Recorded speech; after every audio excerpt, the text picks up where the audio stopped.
আমাদের সকলের প্রাণ প্রিয় প্রার্থী ওয়াদুদ ভূঁইয়ার পক্ষে আজকে এই বিশাল জনসমুদ্রে উপস্থিত আমার সংগ্রামী ভাইরা, অনেক ষড়যন্ত্র হচ্ছে।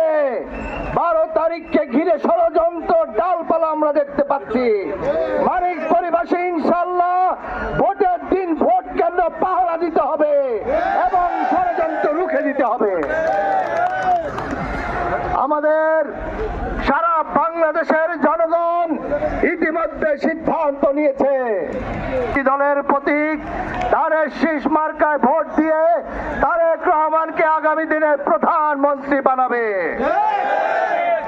পাহাড়ি বাঙালি সকলেই সিদ্ধান্ত নিয়েছে, সকলের পাহাড়ি বাঙালি রবি সংবাদিত নেতা ওয়াদুদ ভূঁইয়াকে 12 তারিখে ধানের শীষ প্রতীকে ভোট দিয়ে বিজয় করে এমপি বানিয়ে সংসদে পাঠাবে।